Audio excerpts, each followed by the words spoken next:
ওর খাবার না, এগুলো আমরা খাবো। সে কি তোর জামাই বাবাজি খাবে কি? জামাই বাবাজির খাবার আলাদা। শোনো, যে 3 মাস তুমি সুমনের সাথে থাকবে না, সেই 3 মাস জামাই বাবাজির জন্য আলাদা রান্না বান্না হয়েছে। ময়না, এই ময়না, যা তুই যা, এই নাও বাবা, খাও। অনেক উপকার। জানো এটার মধ্যে কি কি আছে? এটার মধ্যে করলা, তারপরে মেথি, চিরতা, খাও খাও, অনেক কিছু আছে, খাও। আচ্ছা সালেহা, যে এই জিনিসটা জামাই কি করে খাবে? হ্যাঁ, কি করে খাবে? তাছাড়া সে বাড়ির জামাই। আরে কি আশ্চর্য, তুমি তোমার মেয়ের মাকে অবিশ্বাস করছো, সন্দেহ করছো? হ্যাঁ, আরে আমি কি চাই আমার মেয়েটা অকালে বিধবা হয়ে যাক? দেখেছো বাবা, দেখেছো তোমার শ্বশুর আমাকে অবিশ্বাস করে। আচ্ছা বাবা, তুমিই বলো, আমি কি আমার মেয়ের ক্ষতি চাইবো? আর তাছাড়া জানো, আমাদের যখন বিয়ে হয়েছে তোমার শ্বশুর কিন্তু 3 মাস এই খাবারটাই খেয়েছে। সেটা আমি মনের সুখে খাই নাই।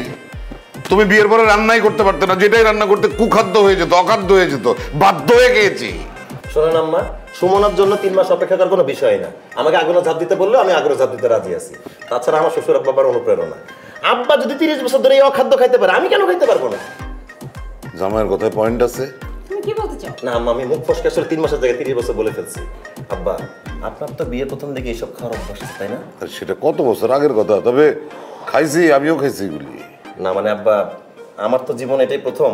আপনি তো আগে খাইছেন, আমাকে একটু খেয়ে দেখাবেন কিভাবে খেতে হয়। কেন আমি খামো কিসের জন্য? আমার উপরে তো কোনো অভিশাপ নাই। আপনি যদি আব্বা না খান, তাহলে তো আমি মনে করবো এই অভিশাপের গল্প ভুয়া গল্প। আরে জামাইগুলি কি বলতেছে? তাহলে তুমি কিছু বলো না কেন? আচ্ছা, আমরা কি মিথ্যা কথা বলতেছি?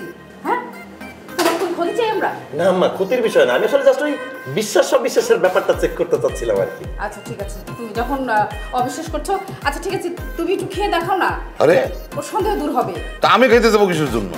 আরে খাও না। না, আমি পারবো না। খাও বলছি, এত কথা বলো না, খাও খাও, কথা কম বলো।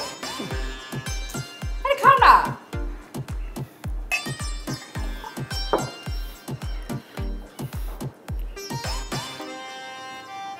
বাহ, দেখলে এবার বিশ্বাস হলো তো?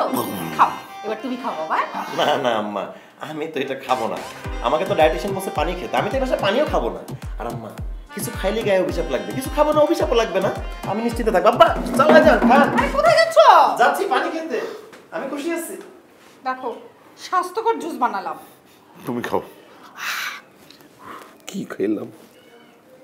হ্যাঁ, বসে আছিস কেন?